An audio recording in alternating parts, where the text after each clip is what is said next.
Lumabas kung sino ang matapang dyan! Hinahamon ko kayo! Ano? Ha? Wala mga matapang dito? Anton, halika nang umuwi. Magpahinga ka na lang sa bahay, nakakaya sa mga tao. Bitiwan mo nga ako! Isa ka pa ha? Ikaw ang umuwi sa bahay. Huwag mo kong pinapakialaman. Anton naman. Hoy! Saan mo punta? Dayo ka lang dito Anton, huwag mo naman sindakin ng buntis. Pasensya ka na, miss ha. Tumaan ka na. Sino may sabi sa'yo na pwede ka nang dumaan? May problema ba kung dadaan ako? Aba, mukhang hindi ka natatakot sa akin Pambihira ka, Anton. Kita mo ang buntis eh. Sige na, miss. Umalis ka na. Habang kaya ko pang pigilan ng asawa ko. Hoy! Hindi pa tayo tapos! Nakikiusap naman ako sa iyo, Anton. Umuwi na tayo. Kahit kailan, intrimitida ka rin babae ka Hindi mo na lang ako hayaan sa gusto kong gawin. Nakakaperwisyo na kasi sa mga taong ginagawa mo eh. Lumingon pa ako sa mag-asawa na patuloy sa pagtatalo. Ilang sandali pa dumating na rin ng mga barangay tanod. At sa kanila binitbit ang lalaking nag-aamok. Pilit itong kumakawala sa hawak ng dalawang lalaki. At umiiyak din ang asawa nito. Naiiling na lang akong naglakad na pauwi sa bago naming bahay ni Claudio. Pagdating sa amin, bumababa na sa may bubungan ng asawa ko. Marami kasi siyang kailangang ayusin sa lumang bahay. Naminana niya sa matandang binata na tsuhin niya na namatay nung nakaraang taon. Maaga na kitang pinuntahan para dalahan ng pagkain. Oh, pawis na pawis ka. Halika, pupunasan kita. Salamat. Maaga pa lang kasi matindi lang sikat ng araw. Tapos mo na bang ayusin ang bubong? Oo, natapalan ko na yung butas. Kaya hindi na tayo mag-aalala kapag dumating ang tag-ulan. Ang mabuti pa, kumain ka na muna. Sabayin mo na ako sa pagkain. Marami naman tong dala mo Sige, kukuha lang ako ng tubig na maiinom natin. Sinarili ko na lang ang nangyari kanina. Ayoko lang kasing palakihin pa ang issue. Kararating lang namin nung isang araw. Galing pa kami ng Maynila. Parehong call center ang trabaho namin ng asawa ko. Magkaiba nga lang ng kumpanya. Nung magpakasal kami, pareho kami nagdesisyon na tumigil na ako sa pagtatrabaho. At sa bahay na lang. Pareho na rin kasi kami may edad at gusto na naming magkaroon ng anak. 4 na buwan na nun ang tiyan ko. Nang bigla naman nagsara ang kumpanyang pinapasukan ni Claudio. Kaya nagpasya na lang kaming umuwi sa probinsya nila dito sa Tarlac. Ano pa ba ang kailangan ayusin sa bahay ng tsuhin mo para makalipat na tayo? Sa Lunes na kasi ang unang araw ng trabaho mo sa pinapasukan ng kuya mo. Aayusin ko lang yung mga lock sa bintana at pinto. May kalumaan na nga lang talaga ang buong bahay. Ayos lang yan. Pwede naman natin ipaayos ng unti-unti ang bahay Dito natin bubuin ang pangarap nating pamilya. Araw ng Sabado nang makalipat kami sa bahay ng tsuhin ni Claudio. Tinulungan din kami sa paghahakot ng gamit ng kapatid ng asawa ko, na si Kuya Boyet. Maging ang asawa nitong si Ate Michelle at nag-iisa nilang anak ay naroon din. Hindi nga lang tumutulong sa pagbubuhat ng mabibigat ang bilas ko. Dahil bawal dito. May edad na rin kasi sila nun ni Kuya Boyet na magkaanak. Sa pagkakaalam ko, nasa 34 na nun si Ate Michelle nang mabuntis. Mula nun humina na ang katawan niya at naging masasakitin pa. Kaya gustuhin man nilang sundan ang anak na si Kay. Nag-aalala naman si Kuya Boyet sa kalusugan ng asawa. Hindi ko rin tuloy maiwasan na mag-alala sa kalagayan ko. Mahigit 30 na rin kasi ko ngayon. Ang lalim yata ng iniisip mo Hindi mo ba gusto na nakalipat na tayo? Hindi naman tungkol sa bahay ang iniisip ko. Ano pala? Itong pagbubuntis ko. May nararamdaman ka ba? May sumasakit ba sa'yo? Wala naman. Naisip ko lang kasi yung nangyari kay Ate Michelle mula nung manganak siya. Ay, baka kasi maging katulad din niya ako kapag nakapanganak ako. Magkaiba naman kayo Sabi ni Kuya Boyet, noon pa raw talaga mahina na ang pangangatawan ni Ate Michelle. Ayaw na nga sana daw niya magbuntis to. Kaya lang mapilit daw si ate. Kahit isang anak lang daw. Malungkot naman kasi kung wala silang anak. Kaya siguro kahit delikado, pinilit pa rin ni Ate Michelle na magbuntis. Basta ikaw, sundin mo lang yung mga bili ng doktor. At inumin mo ang mga vitamins na inireseta sa'yo. Magiging maayos kayo ng anak natin. Oo naman, gusto ko yatang maging malusog ang magiging anak natin. Dumating ang araw ng Lunes. Maaga kong gumising para ipagluto ng almusal at babaunin ni Claudio. Habang nasa banyo pa siya, inilabas ko naman ang polo na isusuot niya para maplansya. Sakto namang palabas na siya ng banyo. Sumabay na rin ako sa pag-aalmusal niya. Pasado 6:00 pa lang noon nung umalis si Claudio papunta sa trabaho. Dahil maaga pa naman, nahiga muna ako sa mahabang sofa para umidlip sandali. Nagising lang ako na makarinig ng pagtatalo sa kabilang bahay. Halos dikit na kasi ang pader namin. At yari lamang to sa tabla kaya naman dinig na dinig ang pag-aaway sa kabila. Hindi ko man gustong makinig. Sa lakas ng mga boses nila, hindi ko na rin maiwasan na makinig. Kaya ako minamalas sa sugal dahil sa'yo eh. Malas ka sa buhay ko! Maawa ka naman sa akin. Tama na. Anong tama na? Pagkatapos ko matalo sa sugal ang dahil sa'yo, magmamakaawa ka sa akin ngayon? Itong sa'yo! Ano? Siguro naman magtatanda ka na. Sa susunod na puntahan mo ulit ako sa sugalan, hindi lang yan ang aabutin mo. Nag-aalala lang naman ako sa'yo dahil 2 araw ka nang hindi umuwi. Kahit 1 linggo pa akong hindi umuwi, wala kang pakialam. Buwisit ka talaga sa buhay ko eh. Nagsisisi ako kung bakit ba kita pinakasamahan. Mukhang binubugbog ng lalaki ang asawa nito. Kung pagbabasihan ng mga narinig ko, hindi ko maiwasang mahabag sa babae. Kahit hindi ko pa siya nakikita. Hanggang ng mga sandaling yun umiiyak pa rin siya. Umalis na rin yata ang asawa. Hindi ko na kasi naririnig ang boses nito.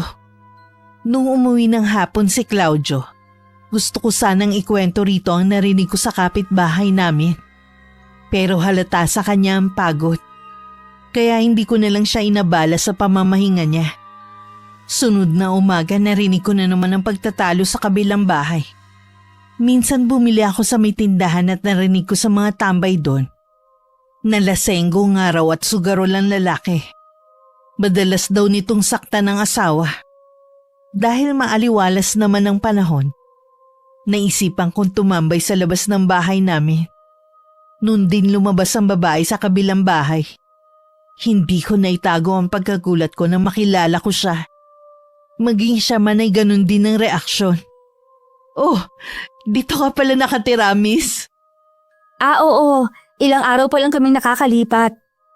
Nung minsan nga nakita ko may ilaw sa sala, akala ko nga nagmumulto yung dating may-ari. Kaano-ano mo pala si Mang Ipe? Tiyuhin siya ng asawa ko. Sa kanya inihabili ng bahay na yan.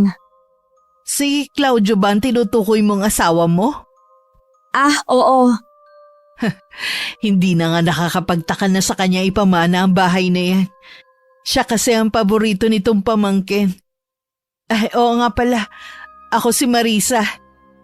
Ako naman si Amor. Akala ng mga taga rito hindi na makakapag-asawa yan si Claudio. Wala kasi kami nababalitaan na nobya niya eh. Sa Maynila po kami nagkakilala. At doon na rin po kami nagpakasal. Iyan pa lang ba ang anak niyo ni Claudio? Oho. Ang ganda mong buntis. Baka babae magiging anak niyo. Swerte ni Claudio nakabingwit ng maganda. Salamat po sa papuri. Pasensya ka na pala nung nakaraan ha. Lasing lang kasi si Anton nun eh. Wala na po yun sa akin. Kalimutan na lang po natin yun. Una palang magaan na ang loob ko kay Ate Marisa. Tuwing wala ang asawa niya, malimit siyang dumayo sa akin para makipagkwentuhan. Kung ano-ano rin ang dinadala niya sa akin. Katulad ng araw na yun, may dala siyang sari-saring gulay. Sariling tanim daw niya yun sa garden niya. Marami naman daw kaya naisipan niyang dalhan ako. Ang dami mo naman pong dinalang gulay sa akin, ate. Mainam yan sa buntis para maging malusog ang baby mo. Naparami nga ang pitas ko sa talong eh. Kung bawal sa'yo, sa asawa mo na lang ipaulam ha? Bakit naman po bawal? Di ba sabi daw kapag kumain ng buntis ng talong magkakaroon daw ng malaking balat na itim sa muka o sa ibang parte ng katawan ng sanggol? Hindi naman po ako naniniwala sa mga pamahiin sa pagbubuntis eh. Paborito ko nga po yan eh. Pareho pala tayong hindi masyadong mapamahiin kapag nagbubuntis. Nasaan nga po pala ang mga anak nyo? Ha? Nasa probinsya namin. Mga malalaki na rin. Mabuti po okay lang sa asawa ninyo na nasa probinsya ang mga anak ninyo. Oo naman. Mas maigi kasi ang buhay doon kesa dito sa atin eh. Saan po ang probinsya ninyo, Ate Marisa? Kung hindi po ninyo mamasamain ang pagtatanong ko. Taga Borongan, Samar ako. Ho? Taga doon din po ako. Ang pagkakataon na naman. Kaya pala una pa lang magaan na ang pakiramdam ko sa'yo. Saang barangay ka? Umuwi ka pa ba sa atin? Sa Barangay Baras po ako. Matagal na po akong hindi nakakauwi doon. Huling uwi ko po nung namatay ang lola ko. Na nagpalaki sa akin. 7 taon na po ang nakakalipas. Kami naman sa alang-alang. Malimit po siguro kayo umuwi para dalawin ang mga anak ninyo. Ha? Matagal na rin ako hindi nakakauwi. Siguro mahigit 10 taon na rin. Mahal kasi ang pamasahe. Hindi po ba ninyo namimiss ang mga anak ninyo? Syempre namimiss. Lagi ko naman silang tinatawagan Tsaka ayos lang sa kanila ang ganon. Parang hindi ako kumbinsido sa dahilan ni Ate Marisa kaya hindi siya nakakauwi sa kanila. Umiiwas din siya ng tingin sa akin. Kaya naman alam kong meron siyang tinatago. Hindi na rin ako nag-usisa pa. Baka kasi may malalim siyang dahilan kaya ayaw niyang pag-usapan. Mas maaga rin siyang nagpaalam na uuwi. Dahil kailangan pa daw niyang ipagluto ang asawa na uuwi naman sa tanghali. Nung dumating si Claudio, nagulat ito nang makita na marami kaming gulay sa lagayan. Saan galing yung mga gulay mo? Ibinigay yan ni Ate Marisa kanina. Yung kapitbahay natin? Oo, kilala mo ba siya? Oo naman, napakabait nun Kabaliktaran nga lang nung asawa. Lagi ngang nandito Nakikipagkwentuhan lang naman. Mabuti nga para hindi ako mainip. Okay naman sana si Ate Marisa. Wala namang problema sa akin na makipaglapit ka sa kanya. Kaya lang, iniisip ko yung asawa Iba kasi ang ugali nun. Meron na akong hindi sinasabi sa'yo Madalas kong marinig na binubugbog si Ate Marisa ng asawa niya. Hindi na talaga magbabagong taong yun. Lahat na yata ng bisyo nasa kanya at sama ng ugali. Naaawa nga ako kay Ate Marisa Hindi ko naman mabuksan ang topic na yon kapag nandito siya. Baka kasi isipin niya nangingialam ako. Huwag ka na nang mangialam sa kanila. Away mag-asawa yun Baka mamaya madamay ka pa. Hindi normal na away mag-asawa yun. Halos patayin na niya si Ate Marisa sa bugbog Si Ate Marisa naman kasi ang problema Nag-usap na mga yan sa barangay, pero hindi pa rin niya hiniwalay ng asawa niya. Hihintayin pa yata niya magpantay ang mga panya Huwag naman sana. Magkababayan pa naman kami ni Ate Marisa. Taga-Samar din pala siya? Oo, kaya siguro magaan ang loob namin sa isa't isa. Ang pagkakataon nga naman, dito ka pa talaga nakatagpo ng kababayan mo at kapitbahay pa natin mismo. Habang naghahapunan kaming mag-asawa, narinig namin ang galit na boses ng asawa ni Ate Marisa. Ilang sandali lang naririnig na namin ang pagpalahaw nito. Batid namin na sinasaktan na naman siya ng asawa. Nawalan tuloy ako ng ganang kumain. Ganun din si Claudio.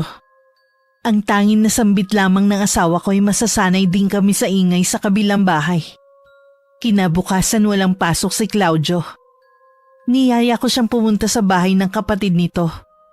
Bagong panganak kasi ang alaga nilang aso. Nangako si Ate Michelle na bibigyan ako kapag kumakain na ang mga tuta.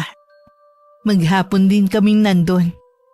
Kung hindi nga lang ako nahihiya, yayayain ko nang umuwi nung tanghali si Claudio.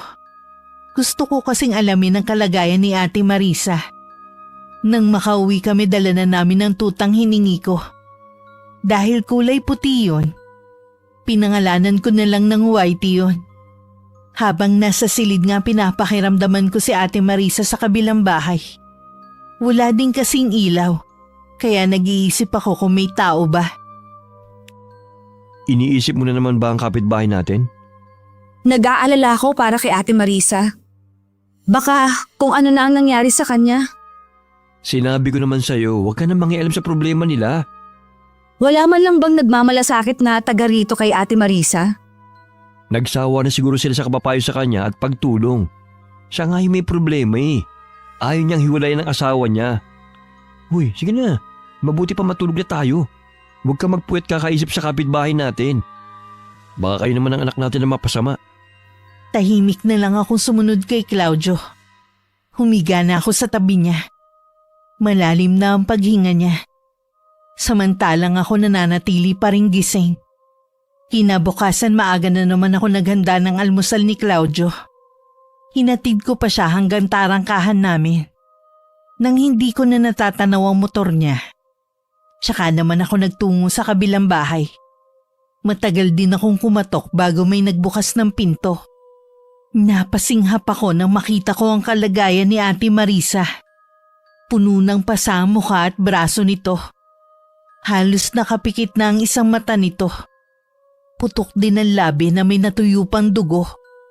Pinigilan ko lang ang sarili ko na mapaiyak sa matinding awa rito. Anong ginagawa mo dito? Kukumustahin lang sana kita, te. Nakita mo na ako. Hindi ko na siguro kailangan sagutin ang pangangamusta mo. Makakaalis ka na. Teka lang, Ate Marisa. Huwag mo naman akong pagsarhan ng pinto. Gusto ko lang makatulong. Baka kailangan mo nang makakausap. Sige, tuloy ka. Hindi ka nga lang pwedeng magtagal at baka biglang dumating si Anton. May gusto ka bang inumin? Wala, te. Ayos lang ako. Katatapos ko lang din naman mag-almusal. Tara sa garden sa likod. Doon ako lagi nagpapalipas ng oras eh. Nagpatiuna na si Ate Marisa. Sa pinto sa may kusina kami dumaan. Malawak pa lang taniman nito ng mga gulay. May ilan pa ako nakitang puno ng saging. Pagtingin ko sa kanya, nakatitig siya sa akin. Siguro sobrang bigat na talaga ng dinadala niya. Kaya napahagulgul na lang bigla. Lumapit naman ako at niyakap ko siya habang hinahagod ang likod niya. Hinayaan ko lang siya hanggang siya na mismo ang kumalas. Nabasa ako tuloy ang damit mo. Ayos lang yan, te. Huwag mong pigilan ng pag-iyak. Lalo lang bibigat ang dalahin mo sa dibdib. Salamat ha. Sa totoo lang eh. Para na akong mababaliw dahil wala akong mapagsabihan ng mga problema ko. Alam ko na wala ako sa sitwasyon para sabihin ito. Bakit hindi mo pa kasi hiwalayan ang asawa mo? Hanggang kailan ka magtitiis? Hindi ko kayang iwan siya, amor. Ganun mo ba siya kamahal para tiisin na lang lahat ng pananakit niya sa'yo? Hindi mo ako maiintindihan. Sa totoo lang, ayokong intindihin ng mga katulad mo na hinahayaan lang na abusuhin ng mga asawa. Kasi nandiyan na si Anton. Narinig ko yung tunog ng motor niya. Kailangan mo lang umalis. Pumasok ulit kami sa loob. Pero nakita na namin ang asawa nito na malapit na sa may pinto. Mabilis akong pinapasok ni Ate Marisa sa isang kwarto. Binilinan pa niya ako na huwag gagawa ng anumang ingay. Inayos pa ni Ate Marisa ang sarili bago sinalubong ang asawa. Nasalubong na naman ang kilay. Kumusta ang lakad mo? Malas na naman. Bakit ba araw-araw na lang akong minamalas? Bumawi ka na lang sa susunod. Akin na yung perang tinatago mo dyan. Wala akong pera dito, Anton. Huwag ka nang magsinungaling. Nakausap ko si Aling Bebang. Malaki pa lang ibinayad niya sa'yo sa mga gulay na ibinenta mo sa kanya eh. Anton, pambayad kasi natin yun ng ilaw. Baka maputulan na tayo. Gumawa ka na lang ng paraan kung paano ka makakadiskarte ng pambayad sa lintik na ilaw na yan. Ibigay mo na sa akin sabi. Ano? Huwag mo nang hintayin na mapuno pa ako sa'yo. Pero Anton, nang magmatigas pa rin si Ate Marisa, nakatikim siya ng sampal mula sa asawa. Sa pilitan na rin kinuha sa kanya ang pera. Kahit anong pagmamakaawa niya na wag kunin. Itinulak lang siya nito na dahilan para matumba siya.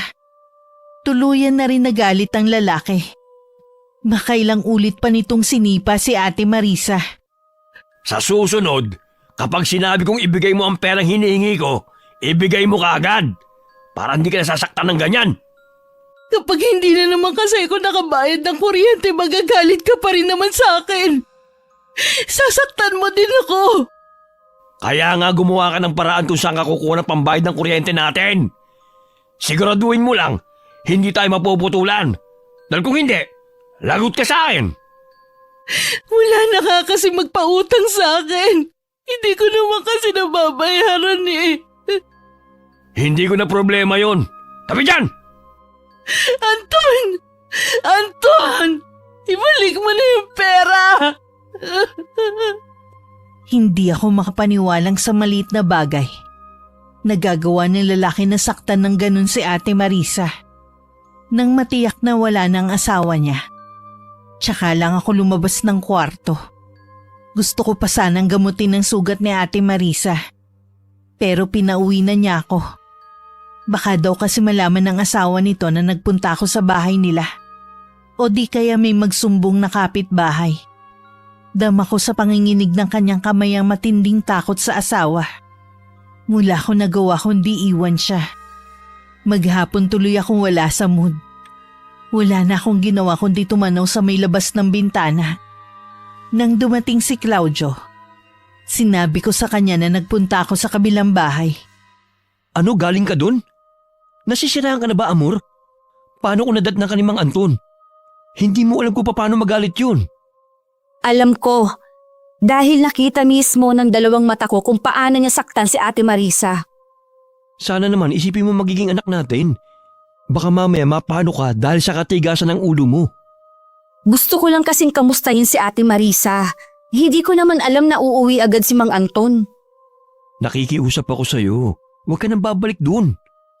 Ay, oo, huwag kang mag-alala. Hindi na ako pupunta sa kabilang bahay. Yun din naman ang gusto ni Ate Marisa eh. Habang abala kami ni Claudio sa mga gawain sa bahay, wala kasi itong pasok ng araw na yun. Narinig na lang namin ang komosyon sa kalsada. Parang meron nag-aamok. Bigla naman akong kinutuban na baka si Mang Anton yun. Malamang lasing na naman, kaya naghahamon na naman ng away. Naunang lumabas si Claudio, kasunod ako. Sa tapat ng gate namin nagwawala si Mang Anton.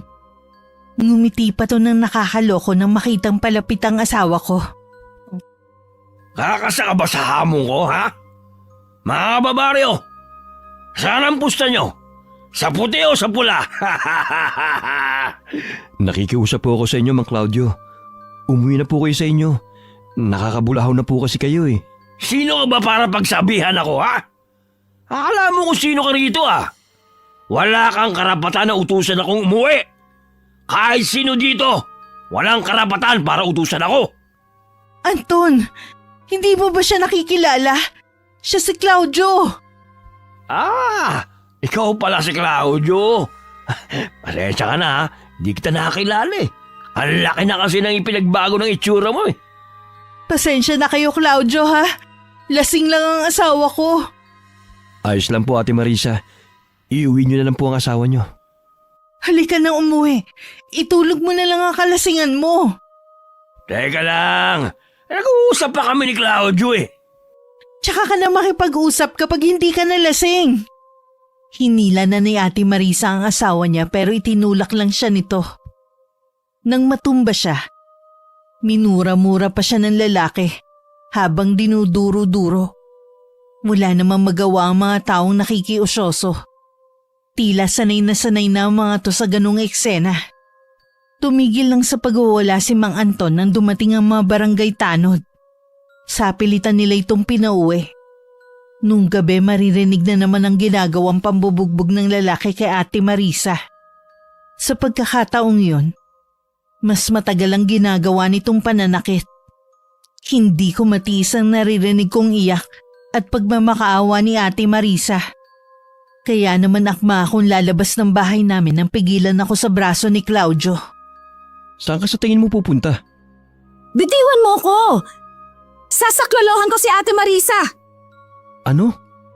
Hindi ka pa talaga nag-iisip? Hindi pa sabi ko huwag kang manghialam sa away nilang mag-asawa? Ano? Hahayaan na lang natin na patayin ng lalaking yung sa bugbog si Ate Marisa? Wala na tayong pakialam pa. Wala ka rin palang puso para tumulong. Anong wala? Ilang beses na namin siyang tinulungan ng tiyuhin ko, kahit si Kuya Boyet. Si Ate Marisa lang talaga nagtitiis pakisamahan niyang asawa niya. Tulungan natin siya. Sige na. Hindi ka ba naaawa sa iyak niya? Baka mapatay siya ni Mang Anton. Hindi, amor. Huwag na tayo makialam sa problema nila. Kapag nalaman kong pinunta mo si Ate Marisa, mapipilitan akong iuwi ka kina Kuya Boyet. Isipin mo naman yung dinadala mo. Hindi ka ba nag-aalala na baka maapekto ng anak natin?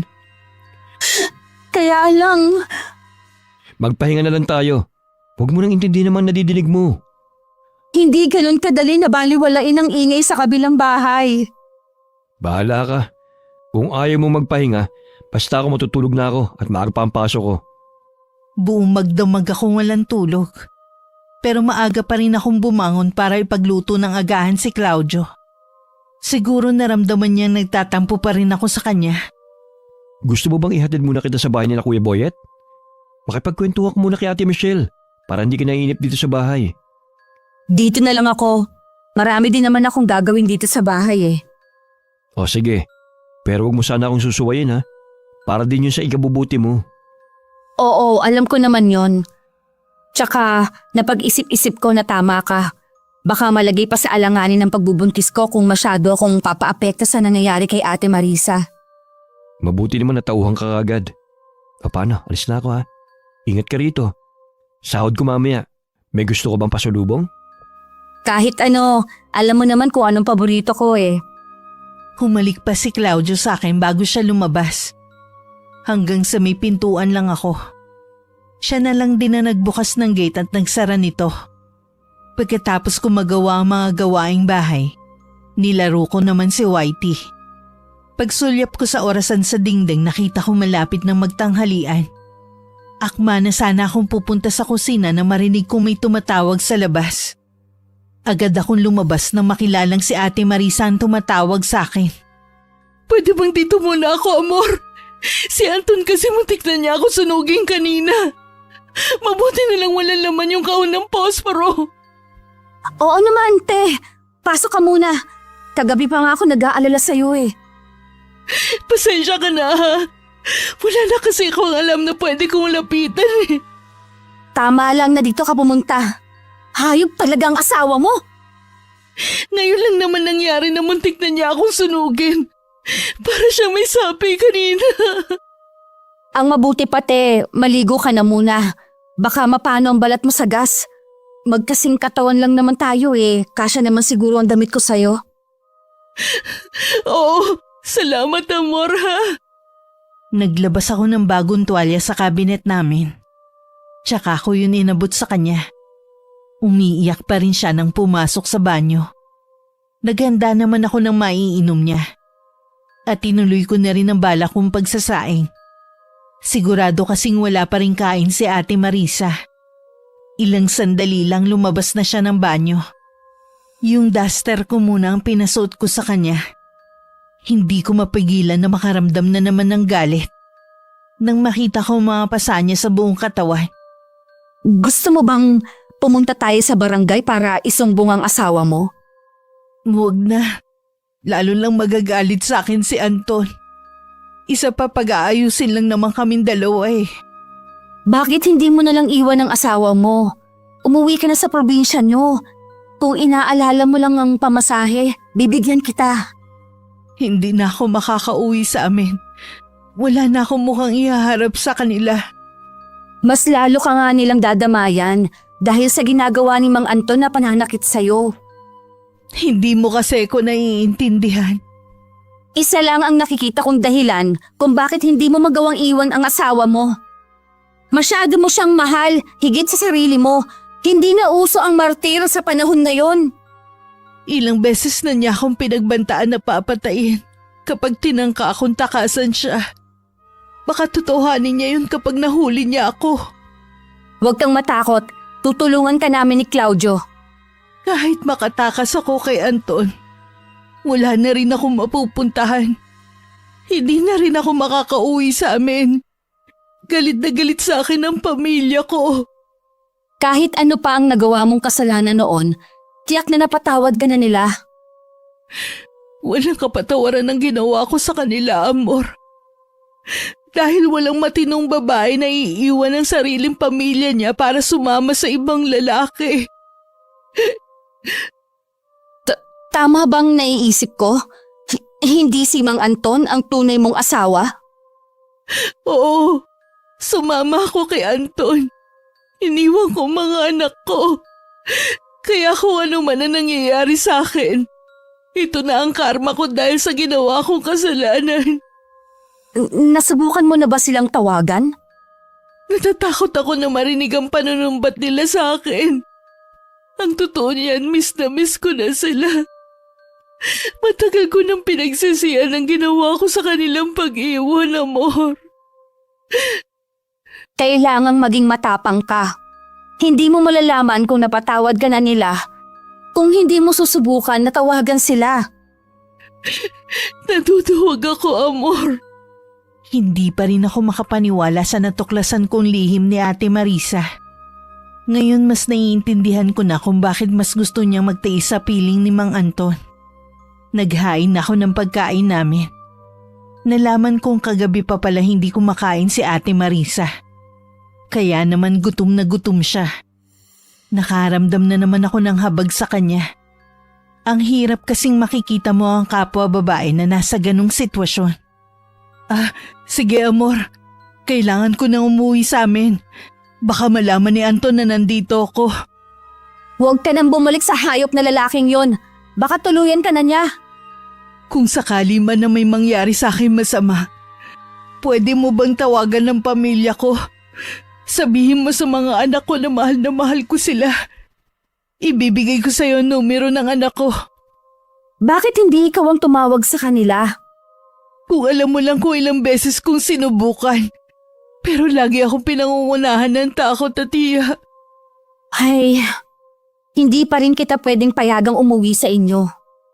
Hindi mo kilala si Anton. Wala siyang sinasanto kahit babae ka pa. Ayoko may masamang mangyari sa inyo ng magiging anak mo nang dahil sa akin. Hindi ko mapapatawad ng sarili ko. Kapag kailangan mo ng tulong, nandito lang ako. Huwag kang magdadalawang isip na pumunta dito sa amin.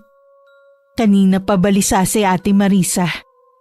Panay din ang silip niya sa labas ng bintana. Nakumbinsi ko rin siya sa huli na wag nang bumalik sa bahay nila. Sinabi kong may mga kakilala ko sa Maynila na pwedeng tumulong sa kanya para makahanap ng mapapasukang trabaho. Pareho pa kami nagulat sa malakas na kalampag ng gate at malalakas na sigaw ni Mang Anton. Kitang-kita naman ang takot sa anyo ni Ate Marisa. Ako na lang ang lumabas para harapin ang lalaki. Kayo po pala, Mang Anton. Ano po bang kailangan ninyo? Alam kong nandito si Marisa. Ilabas mo na siya.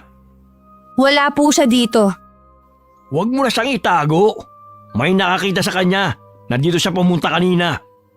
Umalis na po kayo. Huwag kayong manggulo dito. Hindi ako manggugulo kung ilalabas mo lang ang asawa ko. Sinabi ko na nga wala siya dito eh. Talaga bang hindi mo ilalabas ang asawa ko? Ha? Ang kulit mo rin ano? Sinabi na wala rito ang asawa mo eh. Talagang ginagalit mo kung babae ka, ha? Bawal kayong pumasok dito! Trespassing kayo! Napatili ako ng sapilitang pumasok si Mang Anton. Hinarangan ko siya ng tangkay niyang pumasok sa loob ng bahay. Pero tinabig niya ako. Nang makapasok siya sa loob ng bahay, inisa-isa niyang buksan ang pinto ng kwarto. Tinatahulan naman siya ni Whitey at tangkang kakagatin. Sinipa pa niya ito na lalong nagpagalit sa akin. Lintik kang aso ka! Huwag mong sasaktan ang alaga ko, kundi magsisisi ka. Huwag mo akong tinatakot, babae. Kita mo nga muntik na akong kagatin sa paa. Bagay lang sa'yo, dahil basta-basta ka lang pumapasok dito sa bahay ko na walang pahintulot. Hindi tayo hahantong sa ganito kung inilabas mo na yung asawa ko. Sinabi ko nang wala siya dito. Ang kulit mo, irereklamo kita sa ginawa mong to. Ibahin mo ako sa mga taong kilala mo. Nagsisisi ang mga kumakalaban sa akin. Tandaan mo yan! Kahit saan tayo magkita, hindi ako natatakot sa'yo. Nakita mo nang wala dito ang asawa mo. Umalis ka na bago pa magdilim ang paningin ko. Sa tindi ng galit na nararamdaman ko ng mga sandaling yon, hindi ko na namalayan na kung ano-ano na pala ang lumalabas sa bibig ko. Hanggang lumabas na rin ito ng bahay nang hindi pa rin makita si Ate Marisa. Paglingon ko sa gate, malaki ang pagkakabukas nun. At naroon ng mga taong nakikiusyoso sa nangyari. Hinanap ko naman sa loob si Ate Marisa. Pero wala na ito sa kwarto. Nang tingnan ko ang likod ng bahay, napansin ko ang hagdan na nakasandal sa pader. Papuntang kabilang bakod. Natitiyak kung dun siya dumaan. Pagdating ni Claudio, nagtaka ko kung bakit nalaman agad nito ang nangyari. Paano mo nalaman ang nangyari dito? Sinabi ng isang kapitbahay natin. Malayo pa lamang ako hinarang na ako para ibalitang nangyaring gulo rito. Sinaktan ka ba ng gagong yun? Hindi naman, nagkasagutan lang kami. Itinulak niya pala ako. Hinarangan ko kasi siya para hindi siya makapasok dito sa bahay Ang kapal naman ng mukha niya para pumasok dito sa bahay natin. Claudio, saan ka pupunta? Hindi ko palalampasin ang ginawa niyang to. Huwag mo na siyang sugurin. Inireklamo ko na siya sa barangay. Hintayin na lang natin na ipatawag tayo. Hindi na mabilang ang reklamo sa kanya. Isinusuka na nga siya Tingnan muna natin. Tsaka tayo gumawa ng ibang hakbang kapag hindi pinansin ang reklamo natin. Sa kahit sa gusto mo, doon ka muna sa bahay ni na Kuya Boyet. Hindi rin ako mapapalagay sa trabaho sa pag-aalala sa iyo Kahit labag sa loob ko, pumayag na rin ako sa desisyon ni Claudio. Na doon muna sa bahay ng kapatid niya. Kinabukasan halatang inaabangan ni Claudio ang kapitbahay namin. Pero hanggang makaalis kami, ni Anino na mag-asawa hindi namin nakita. Makalipas lang ang 3 araw, pinatawag na kami sa barangay. Hindi kami sinipot ni Mang Anton. Ganon din sa ikalawang paghaharap. Pinayuhan naman kami ng kapitan na kami na lang daw ang magpasensya. Tutal kami naman daw ang masigit na nakakaunawa. Hindi naman daw susugod sa bahay namin si Mang Anton kung hindi daw ako nangialam sa away mag-asawa. Tila nagpanting ang tenga ko sa narinig na para bang ako pang sinisisi niya. Kapitan ka bang talaga ha? Alam mo ba ang posisyon na pinasok mo? Para kasing hindi Amor, tama na. Kapitan natin siya. Hindi! Huwag mo akong pigilan. Sasabihin ko kung anong gusto kong sabihin. Palibhasa kasi kumpare niya si Mang Anton kaya kinakampihan niya. Kaya rin lumalaki ang ulo ng taong yon. Kasi malakas ang kapit dito sa barangay.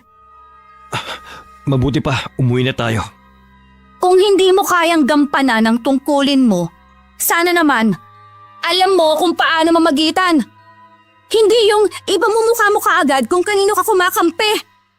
Hindi siguro inaasahan ni Kapitan ang mga sasabihin ko. Hanggang kasi makaalis kami. Hindi niya nagawang makapagsalita. Hanggang makauwi, nagingit-ngit pa rin ang kalooban ko. Sana naman hindi mo pinagsalitaan ng ganun si Kapitan. Baka mamaya ikaw pa mapasama Wala akong pakialam. Hindi mo ba napansin sa tono ng pananalita niya? Mas kinakampihan niya ang kumpare niya kahit ako ang naagrabyado.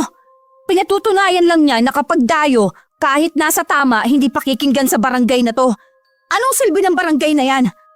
Ano, pang display lang? Huwag ka na magalit. Baka mamaya ay mapasama pa yun sa anak natin eh. Tingnan mo, namumutla ka na. Teka lang, pahingi ng tubig. Medyo nahihilo ako eh.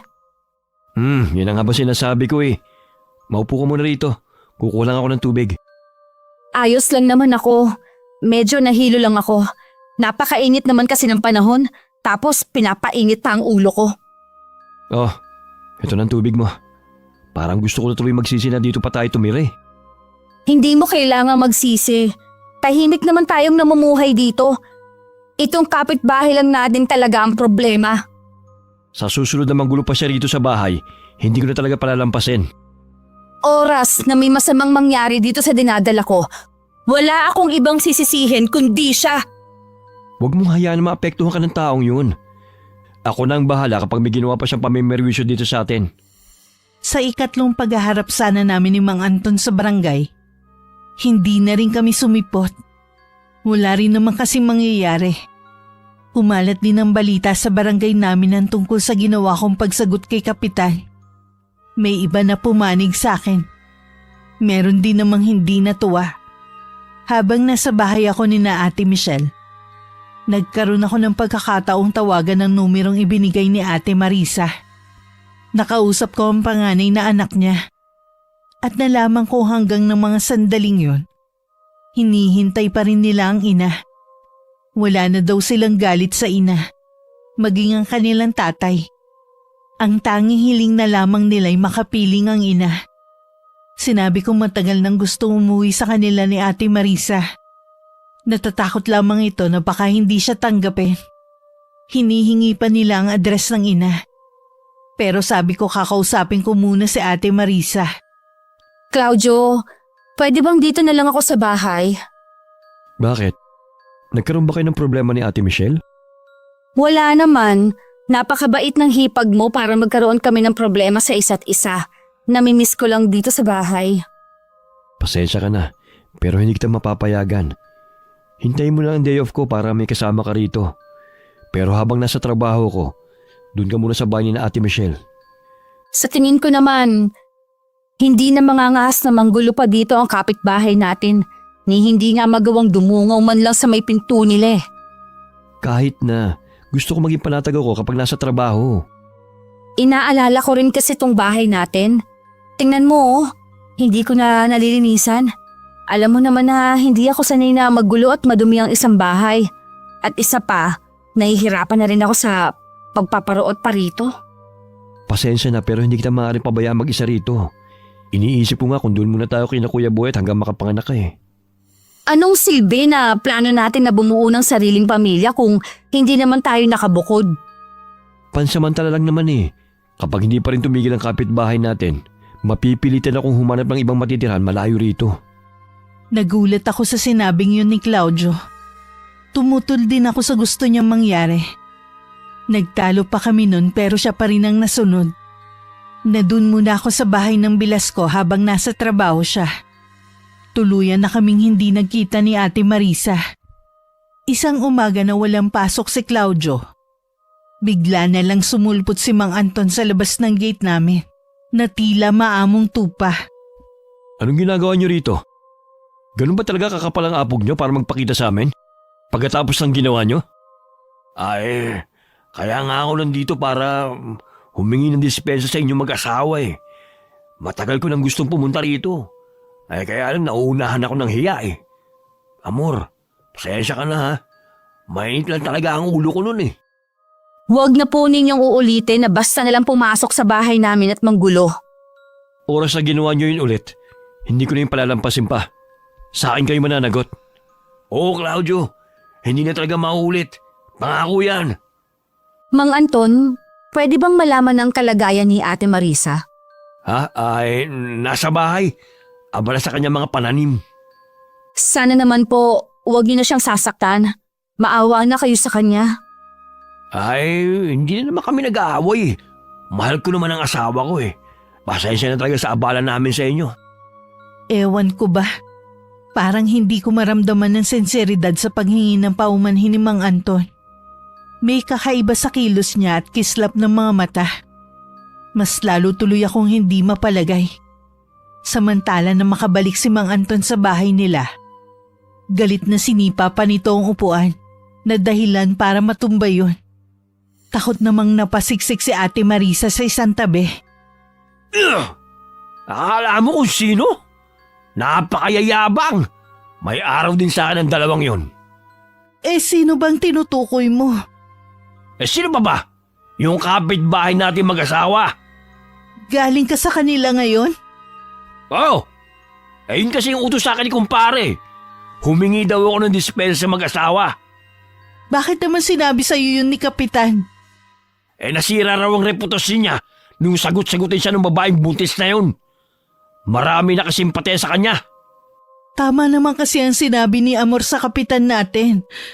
Nakakabilib ang ginawa niya nang sabihin niya yun sa harapan ng Kapitan. Ano? Ika nga? Ha? Ganun ba? Ha? Bumibilib ka sa babaeng buntis na yun? Aray ko, Anton! Ang buhok ko!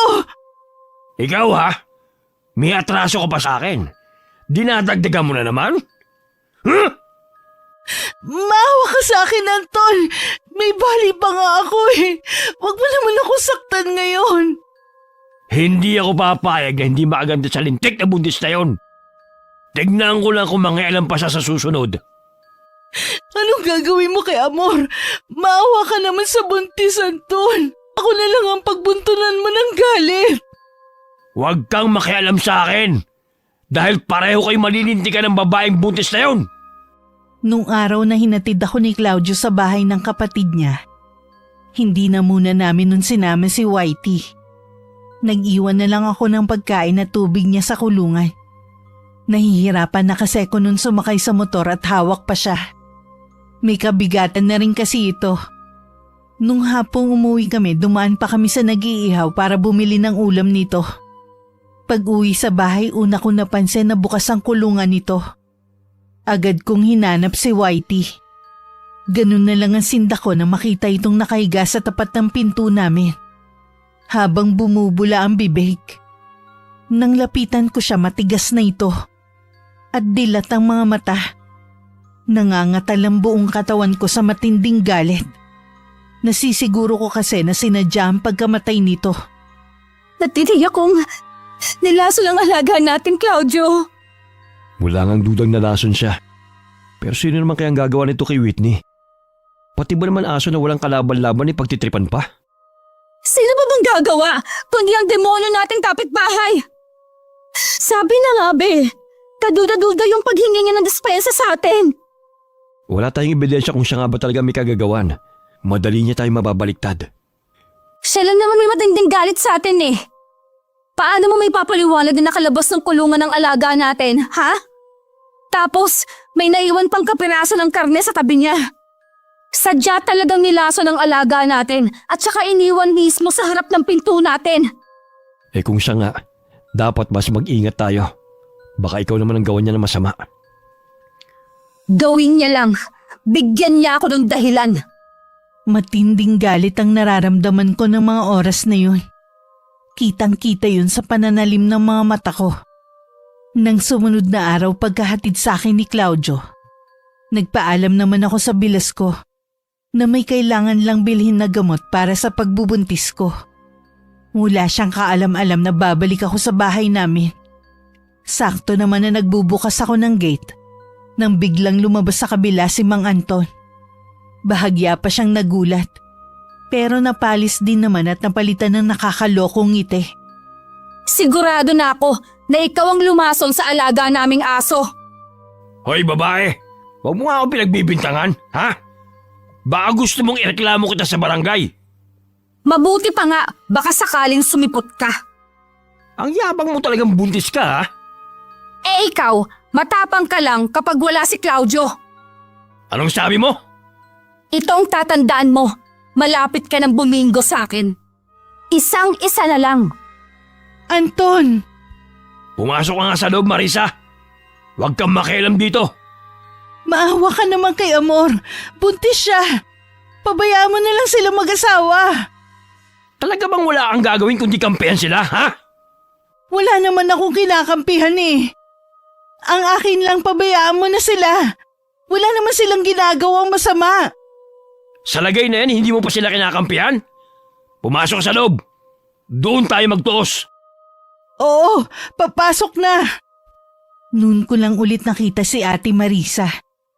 Mas marami na itong pasa at sugat sa katawan. Malaki rin ang ibinagsak ng katawan nito.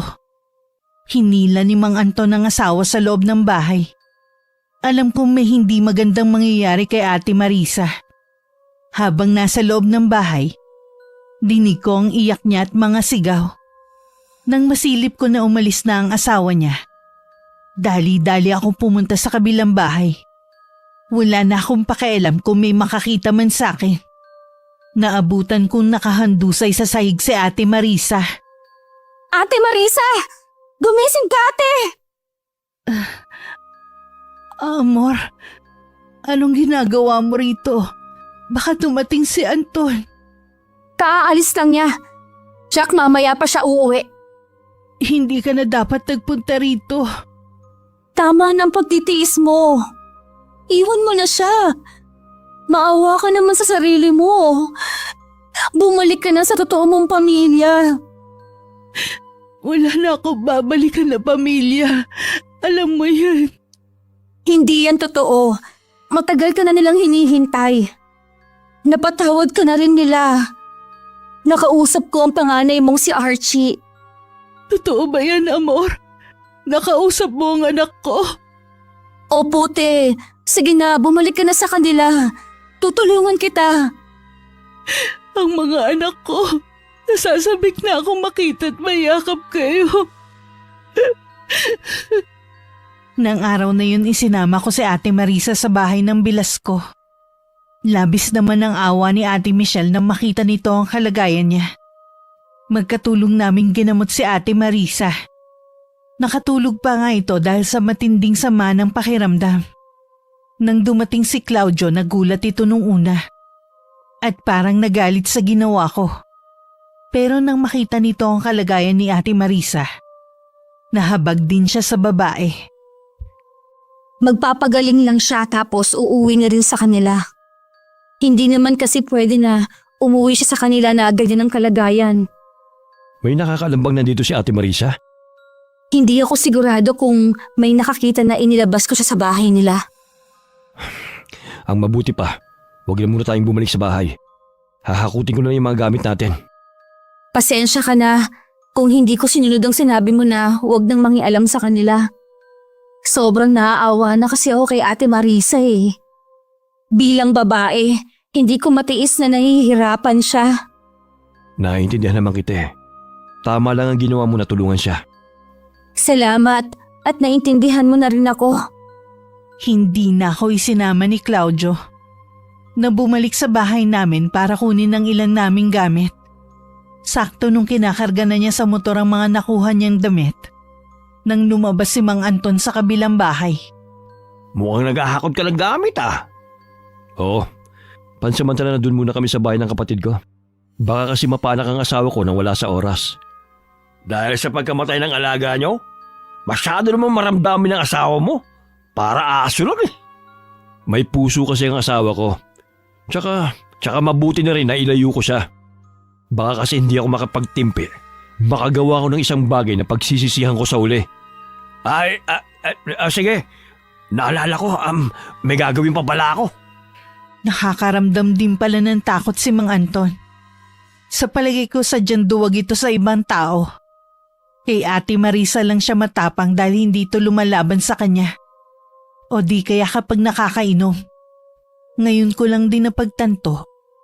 Matapang lang siya kapag alam niyang nasa tabi lang ang asawa. Ilang araw pa noon na masama ang pakiramdam ni Ate Marisa. Gusto sana namin siyang dalhin sa ospital.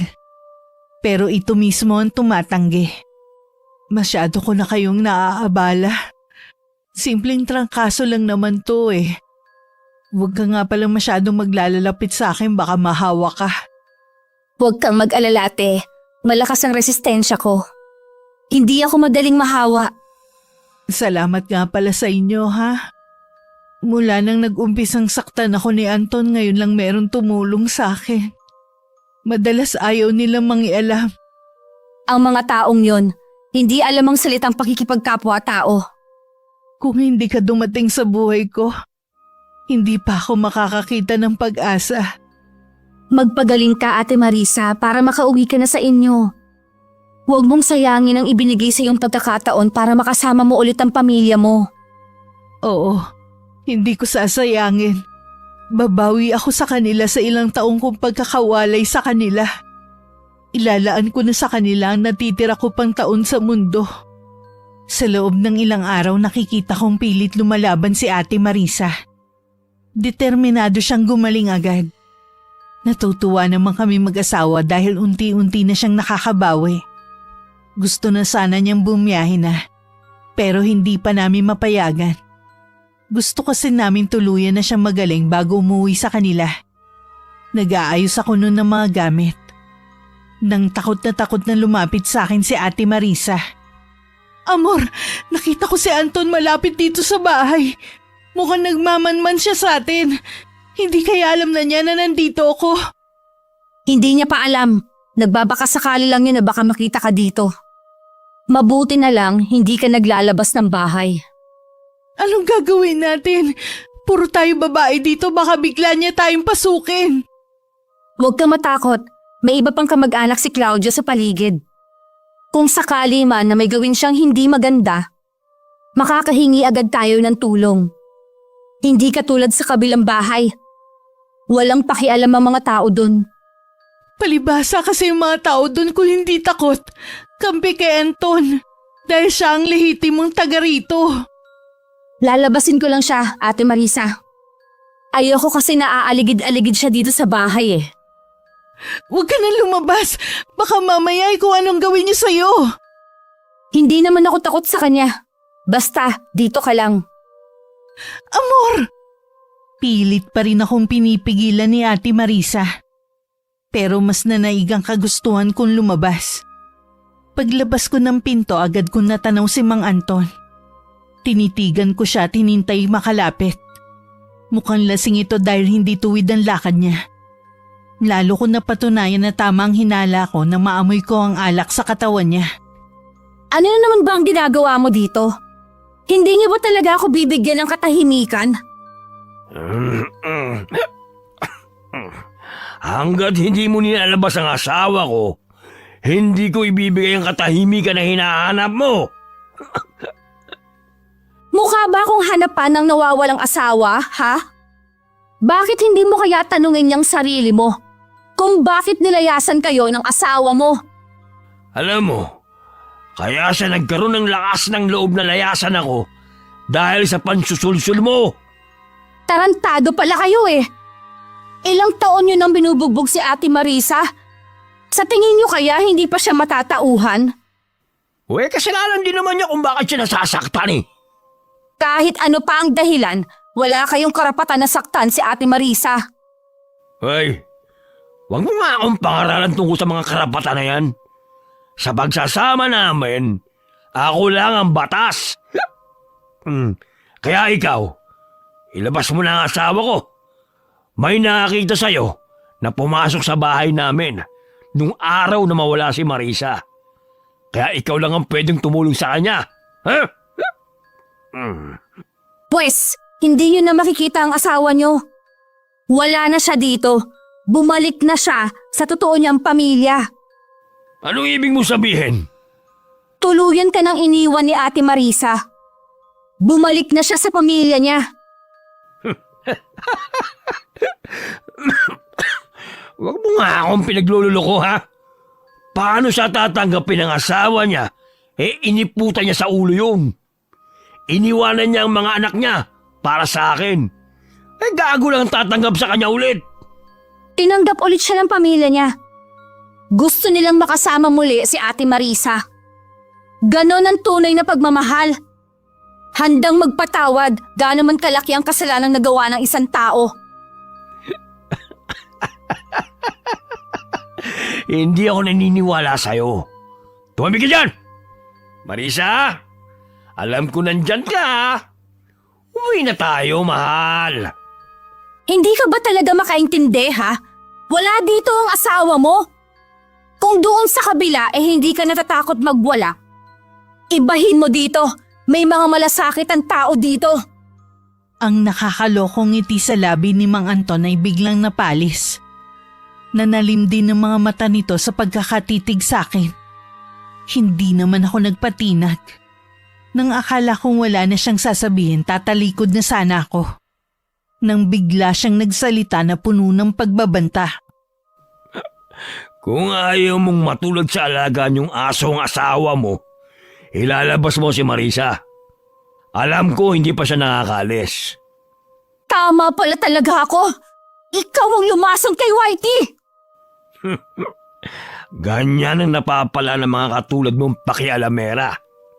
Wala kang karapatan na lasunin ng alaga namin. Wala siyang kinalaman sa away natin. Hayop ka talaga. Animal! Hoy, ganun din ang gagawin ko sa asawa mo. Oras na nakipagmatigasan ka sa akin. Huwag mo akong takutin. Hindi mo ako kilala. Bakit? Sino ka ba? Asawa ka lang naman ni Claudia. Dahil sa pagsigaw ko, nakuha ko na ang atensyon ng mga kapitbahay namin. May ilan sa kanila itinaboy ang lalaki. May ilan pa na binantaan nito na huwag gagawa ng gulo doon. Dahil baka pagsisihan nito. Ang ilan sa mga nandun ay mga kamag-anak ni Claudio. Napilitan namang umalis na si Mang Anton. Nang makitang pinalibutan na siya ng mga taga roon. Kahit nagpupuyos ang kalooban ko, nagawa ko pa rin magpasalamat sa mga kapitbahay bago pumasok ulit sa bahay. Tama ang hinala ko na siya ang lumason sa alaga kong si Whitey. Patawarin mo ko, Amor. Ilang beses ko siyang pinigilan na huwag idamay ang alagaan niyong hayop. Pero pinagbuhatan lang niya ako ng kamay. Ngayon naman, gusto niyang saktan ng asawa ko. Punong-puno na talaga ako sa kanya. Kasalanan ko ang lahat ng to. Hindi sana kayo maghugulo ng ganito nang dahil sa akin. Habang pinagmamasdan ko ang pag-iyak ni Ate Marisa, isang malagim na balak naman ang pumasok sa isipan ko. May imbing ngiti pa ang gumuhit sa mga labi ko. Nung dumating si Claudio nung hapon, sinabi ko agad sa kanya ang nangyari. Naggalit naman ito at gustong sugurin si Mang Anton. Sinabi ko lang ito sa'yo para maging handa ka kung sakaling may gawin nga siyang hindi maganda. Bakit ko pa siya hihintay na mauna? Susugurin ko na siya sa kanila. Tapos ano? Ikaw ang mapapasama? Alam mo namang malakas siya sa barangay eh. Hindi ako makakapayag na basta na lang siya magbabanta sa atin. Palagay ko, hanggang pagbabanta lang ang kaya niyang gawin.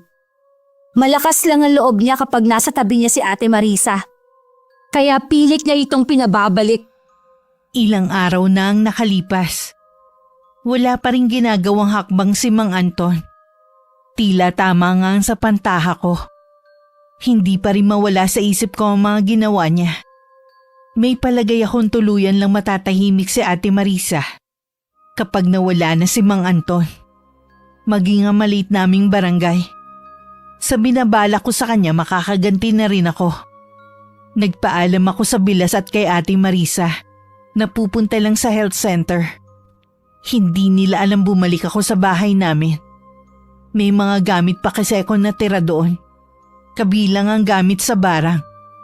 Pagpasok ko sa loob, agad kong kinuha ang lumang libro na kinasusulatan ng lahat ng uri ng kulam at barang.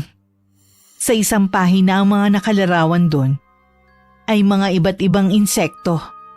Tila nagkaroon yun ng mga buhay. Agad ko silang inilagay sa isang garapon. Nagsagawa ko ng isang orasyon para sa matinding barang na gagawin ko. Gamit ang mga insekto. Muli ko ring inalala ang mga ginawa ni Mang Anton.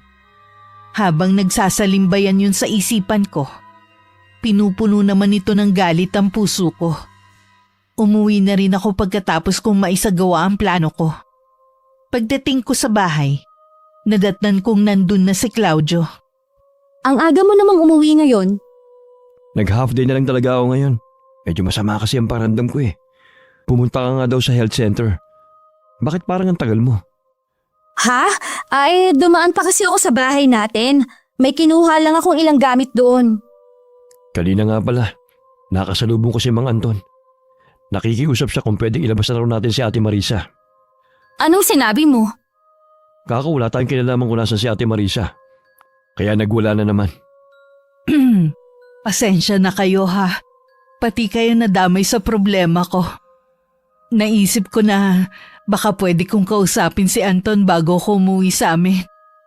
Huwag niyo na pong tangkay na lumapit sa taong yon. Baka kung ano pa ang gawin niya sa inyo. Kesa naman sa kayo ang ginugulo niya. Hanggang doon na lang po ang kaya niyang gawin. Hindi niya kami pwedeng saktan ng asawa ko. Tama po si Claudio. Ang intindihin niyo na lang ay yung paggaling ninyo. Naging tahimik naman ang mga sumunod na araw. Wala na rin kaming nabalitaan pa kay Mang Anton. Ako lang kasi nakakaalam sa totoong nangyayari dito ngayon. Pinayuhan ko din si Ate Marisa na pwede na siyang lumabas ng bahay para masikatan ng araw. Labis naman ang pagtataka nito sa akin. Kung inaalala po ninyo si Mang Anton, hindi na kayo noon guguluhin pa. Bakit mo naman nasabi yan? May nalalaman ka ba sa nangyayari sa kanya ngayon? Wala naman, naisip ko lang dahil ilang araw na siyang hindi nagpaparamdam. Baka sumuko na siya sa paghahanap sa inyo. Sa totoo lang kahit marami siyang ginawa sa akin na masama, hangad ko pa rin na magbago siya. Para din yun sa kanya. Ang mga katulad niya ay wala ng pag-asang magbago pa. Sagad na hanggang buto ang kasamaan niya. Kahit nangangamba, sinunod pa rin ni Ate Marisa ang payo ko na magpaaraw. Minsan magkasama kaming naglalakad sa tapat ng bahay namin. Wala na rin pakialam nun si Ate Marisa. Kung may makakita sa kanya at magsumbong kay Mang Anton. Ilang araw na lang naman aalis na siya. Amor, kapag umuwi ka sa atin, wag mong kalilimutan na dalawin ako ha. Gusto ko kasing makilala mo ang pamilya ko. Huwag ka mag-alala, ate. Hindi ko kakalimutang dalawin ka sa inyo kapag umuwi kami ng asawa ko. Alam mo, ngayon lang ako lumabas na may kumpiyansa sa sarili ko. Yun bang wala akong kinatatakutan? Hindi mo kailangang matakot pa. Wala nang mananakit sa'yo. Nang titigan ako ni Ate Marisa, umiwas naman ako ng tingin. Kinakabahan kasi ako na baka mabasa niya sa mga mata ko na meron akong tinatago. Habang nasa labas kami, isang kakilala ni Ate Marisa ang dumating. Nung una nangangamusta lang ito. Sa huli sinabi rin ito ang pakay. Ilang araw na raw may sakit si Mang Anton at walang nag-aalaga rito. Hanggang makaalis ang kakilala nito ay tulala pa rin siya. Nagulat na lang ako nang bigla siyang tumawa na para bang naloloka na. Halos maiyak na rin ito sa kakatawa. Kinakabahan ako sa'yo. Ano bang nakakatawa sa sinabi ng babaeng yun? Yung mismong sinabi niya tungkol kay Anton. Dumating na rin kasi ang karma niya. At tagal ko naghintay na maparusahan siya sa ginagawa niya. Akala ko pa naman, ako lang ang pinaparusahan dahil sa ginawa kong pag-iwan sa pamilya ko. Pero dumating na rin ang karma niya. Hahayaan na muna kita, ate. Alam ko matagal mo nang kinimkim ang ganyang damdamin dyan sa dibdib mo. Pasensya na ha. Hindi ko lang talaga mapigilan ang sarili ko. Nang kalmado na si Ate Marisa, hindi na rin ako nagulat nang sabihin niya na gusto niyang makita si Mang Anton sa huling pagkakataon. Gusto lang daw niyang makita ang kalagayan nito. Hinayaan ko lang din siya sa gusto niyang gawin. Baka kasi yun na rin ang huling beses na magkikita sila ni Mang Anton. Nang dumating sa dating tirahan nila si Ate Marisa, nagkalat sa paligid ang iba't ibang klase ng basura. Mga plato at baso na hindi nahugasan. Tumuloy na siya sa dati nilang kwarto. Nadatnan nga niya doon ang asawa na nakahiga. Marisa, asawa ko. Mabuti dumating ka na. Sinong tumitingin sa'yo habang nakaratay ka? Minsan, dinadalhan ako ng pagkain ng mga pamangkin ko. Ngayon nandito ka na, Meron na mag-aalaga sa akin. Hindi ako nandito para alagaan ka. O bumalik dito sa bahay mo. Bakit? Bakit ka nandito kung hindi ka naman pala babalik? Gusto ko lang na makita ang kalagayan mo. At magpaalam na rin. Hindi mo magagawa na iwan ako. Nakikita mo naman tong kalagayan ko. Lalayasan mo pa ako? Bago ka pa namang magkasakit, nakaplano na kitang iwan. Hindi na magbabago ang isip ko. Nagmamakaawa ako sa iyo, Marisa. Huwag mo akong iwan. Pangako, magbabago na ako. Hindi na kita sasaktan. Huli na ang lahat. Sana maging aral na sa'yo ang nangyari. Hindi sa lahat ng oras lagi kang malakas. Sana yung lakas mo inilaan mo na lang sa pagtatrabaho. Hindi sa pananakit sa akin. Baka nasa tabi mo ko ngayon. Akala ko ba mahal mo ko? Akala ko nung sumama ko sa'yo ibibigay mo ang pangarap kong buhay. Tinalikuran ko ang asawa ko at mga anak para sa'yo. Yun pala kalbaryo lang ay bibigay mo sa akin. Bigyan mo pa ako ng isa pang pagkakataon. Pangako ko sa'yo, tutuparin ko ng lahat ng mga sinabi ko noon. Paano mo matutupad yun? Ni hindi ka nga makabangon dyan sa hinihigaan mo. Ilang taon ako nagtiis at gabi-gabing pinagdasal na sana magbago ka. Hanggang sa sumuko na lang ako. At tanggapin na lang na karma na ang nangyayari sa akin. Nakikiusap ako sa'yo, Marisa. Saktan mo na rin ako kung gusto mo. Tatanggapin ko. Huwag mo lang akong iwan.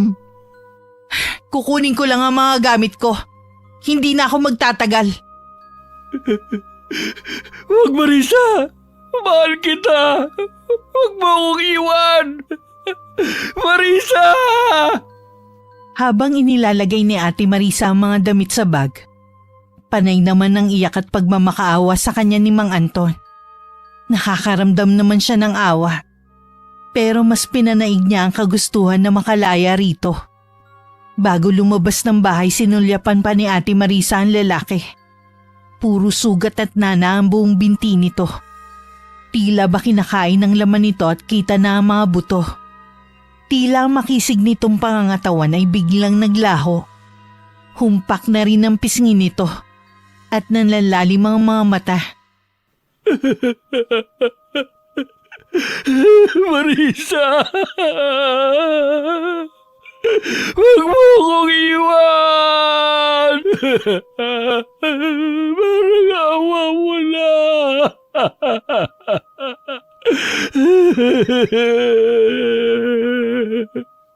Kung pinahalagahan mo lang sana ako, baka kahit nasa ganyan ka ng kalagayan, aalagaan pa rin kita. Parang batang pumapalahaw ng iyak si Mang Anton. Nang lumakad palabas ng bahay si Ate Marisa, walang lingon-likod na nilisan niya ang bahay. Na ilang taon din saksi sa lahat ng paghihirap niya. Pagdating sa amin, umiiyak na napayakap siya sa akin. Malaya na ako kay Anton. Hindi na niya ako masasaktan kahit kailan. Oo ate, sa wakas makakasama mo na ang pamilya mo. Paano kaya ako makakabayad sa ng utang na loob? Hindi ako naghihintay ng kapalit ate. Ang mahalaga sa akin, yung natulungan kita. Hindi ko makakalimutan ang lahat ng mga ginawa mong tulong sa akin habang nabubuhay ako. Kinabukasan na ang alis ni Ate Marisa. Kaya naman daw niyang bumiyahe ng mag-isa.